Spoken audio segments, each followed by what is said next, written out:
لو معاك نفس المبلغ وقدامك موبايلين، واحد من سامسونج وواحد من ريلمي، واحد بيقدم لك تجربة متكاملة والتاني بيقدم لك أرقام، هتختار أي واحد فيهم؟ في الفيديو ده هنعمل مقارنة كاملة وواضحة وصريحة بين السامسونج A17 والريلمي C85، لأن الموبايلين دول موجودين في السوق تقريبا، مفيش فرق سعر بينهم تقريبا.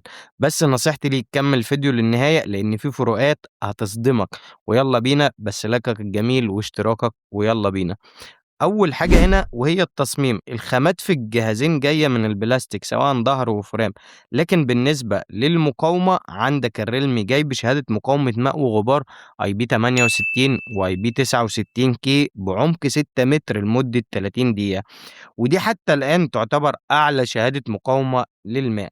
لكن بقى الA17 جاي بشهادة IP54 لمقاومة الماء والصدمات، وعلى فكرة بيقولوا الريلمي C85 معاه شهادة مقاومة صدمات.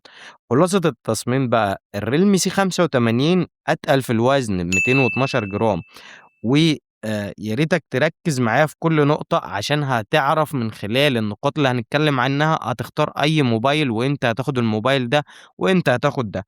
لكن خلّينا نكمّل، لو عايز موبايل عملي ويتحمّل معاك صدمات هاقول لك خُد الRealme. أمّا بقى لو عايز شكل أخَف ومُريح يبقى الSamsung. ده بالنسبة للتصميم، هتاخد الRealme لو محتاج موبايل يتحمّل، ولو محتاج وزن أخَف ده بالنسبة للتصميم. هنكمّل الفيديو وكل نقطة هنتكلّم عنها هنقول هي رايحة لصالح مين. يالّا بقى على الشاشة عشان دي ممكن تغيّر رأيك لإن فيها فروقات جوهرية بين الشاشتين. الشاشة في الRealme C85 من نوع IPS LCD، لكن في السامسونج A17 جاية Super AMOLED. وعندك حجم الشاشة في الRealme C85 6.8 بوصة، وفي الA17 6.7 بوصة. الحجم ده ما فيش فرق بينهم يكاد يُذكر يعني. لكن بقى هنا الدقة في الRealme C85 HD+، لكن في الA17 Full HD. وطبيعي إن الدقة دي تتعكس معاك على توزيع البكسلات، فعندك الRealme C85 بيوزّع بكسلات 254 بكسل، لكن في الA17 بيوزّع 385 بكسل. وعندك بقى معدل السطوع في الRealme 1200 نيتس، لكن في الA17 800 نيتس. وبكده معدل السطوع في الA17 هو مش الأفضل لكن هيأدّي معاك، لكن في الC85 هو أفضل. وعندك بقى معدل التحديث جاي في الRealme C85 144 هرتز، وعندي تعليق عليه هنتكلم عليه قدّام، لكن في الA17 جاي 90 هرتز.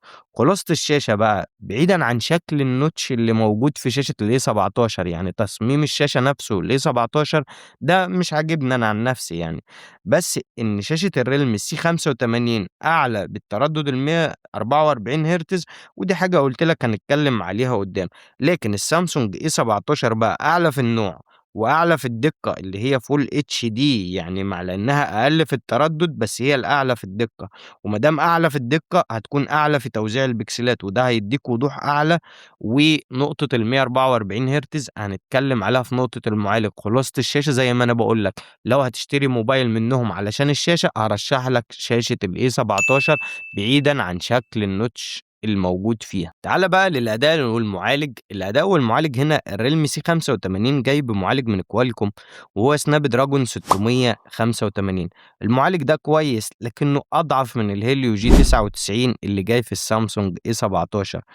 بالنسبة بقى لنقطة الشاشة اللي قُلنا هنتكلم عنها في نقطة المعالج، الSnapdragon 685 اللي موجود في الRealme مش بيرفع تردد الشاشة ل144 هرتز، ما بيشغّلش ال144 هرتز. دي مش حاجة تعيب الشاشة، لكن هو المعالج نفسه مش هيقدر يوصل معاك لل144 هرتز.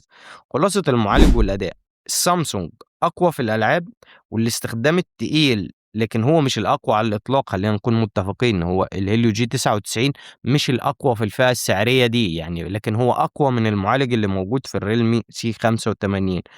وده بقى يعني مش وِحِش في الأداء المعالج اللي موجود في الC85، لكن الHelio G99 أفضل منّه وأحسن منّه، هيدّيك أداء في الألعاب أعلى من الSnapdragon 685، حتى لو ضغطت عليه بالتطبيقات كتير هيسِد معاك. أمّا بقى يعني ندخل بقى على نقطة الكاميرات لإنها برضه مربوطة بالمعالج، الRealme C85 جاي بكاميرا خلفية واحدة 50 ميجا بكسل، وكاميرا أمامية 5 ميجا بكسل، والكاميرا دي بالنسبة لي أنا في فيديو المراجعة بتاعة الRealme C85 أنا حاططها من عيوب الموبايل. لكن السامسونج A17 جاي بكاميرات خلفية ثلاثية، الكاميرا الأساسية 50 ميجا بكسل وبتدعم المثبت البصري الOIS، وعلى فكرة الموبايل ده الوحيد في الفئة السعرية اللي بيدعم المثبت البصري الOIS، وكاميرا التصوير الواسع جاية الألترا وايد في السامسونج A17 5 ميجا بكسل، وكاميرا ماكرو 2 ميجا بكسل، والكاميرا الأمامية هنا 13 ميجا بكسل وأدائها ممتاز كفئة سعرية. خلاصة بقى الكاميرات عشان ما أطوّلش عليك، السامسونج تجربته في التصوير هتفرق معاك حبّتين 3، 4 حبّتين حلوين يعني، في فرق جامد يعني، مش عايز أقول لك هو السامسونج الأعلى في التصوير في الفئة السعرية يعني عشان ما أكونش فتحتها على الإطلاق، ممكن ينزل موبايل، لكن لحد دلوقتي هو يعتبر أفضل موبايل في التصوير في الفئة السعرية دي، وعلى فكرة أنا في الفيديو ده هاقول لك على أفضل بدايل لو أنت مش حابب الجهازين، وعندك الA17 هو الوحيد في الفئة السعرية دي اللي موجود فيه مثبت بصري، وبفضل المعالج الأعلى من الموجود في الRealme C85 هيعمل لك معالجة للصور أعلى، فلو هتشتري واحد منهم للتصوير أنا هارشّح لك الA17. أمّا بقى البطارية في الجهازين، الRealme جاي ببطارية كبيرة بسعة 7000 ملي أمبير وشاحن موجود في العلبة 45 واط، أمّا السامسونج A17 جاي ببطارية 5000 ملي أمبير وسرعة شحن 25 واط. وكعادة سامسونج هتشتري الشاحن مع الموبايل. ونظام التشغيل هنا اللي هو الOne UI بالنسبة لي أنا أفضل من واجهة Realme كدعم طويل، يعني كدعم طويل وواجهة Realme على فكرة بالنسبة لي واجهة ثابتة يعني مشاكلها قليلة جدًا، لكن الOne UI كاعتمادية أطول منها وهي بالنسبة لي أفضل من الRealme UI. وما تنساش تقول لي هتفضّل أي واجهة فيهم علشان وليه السبب علشان تقدر تفيد غيرك في التعليقات. وتعالَ بقى نوصل لنقطة السعر علشان نقدر نعرف الفرق بين الجهازين.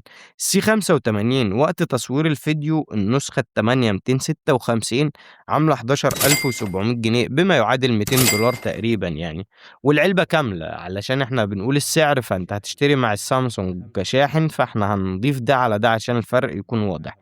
والسامسونج A17 فيه نسختين، النسخة ال628 دي بتلاقيها تحت ال10.000 جنيه ب100 جنيه، ب200 جنيه، يعني هي 10، 10 و100 بالشاحن تمام، لكن النسخة بقى ال8 256 ودي طبعًا عشان نعرف نقارن بينها هي والنسخة بتاعة الRealme C85 دي عاملة 11,800 جنيه، وخلّي بالك هتشتري الشاحن، يعني هيكون عندك حوالي 12,000 جنيه.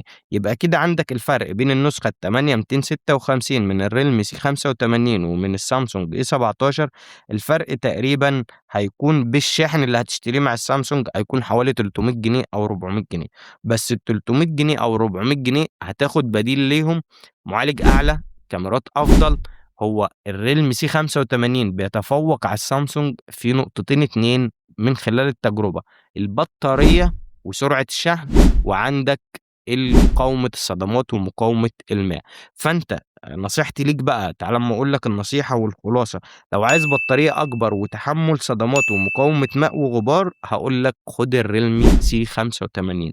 أمّا لو عايز شاشة أقوى وأداء أعلى وكاميرات أفضل، كاميرات ممتازة في الفئة السعرية دي وتحديثات أطول يبقى هاقول لك خُد السامسونج A17 وما تنساش تقول هتختار أي جهاز فيهم وليه اخترت الجهاز ده، وهاسيب لك تحت مراجعة لكل جهاز، وكمان هاسيب لك مراجعة للإنفينكس Hot 60 Pro لإنه منافس قوي ليهم في الفئة دي، وأبرز المنافسين في الفئة السعرية، بس ما تنساش زي ما أنا قُلت لك لو عندك أي استفسار سيبه في تعليق وقُل لنا سبب اختيارك أي جهاز فيهم علشان نقدر نحقق أكبر استفادة في التعليقات ونفيد بعض في التعليقات. سلام.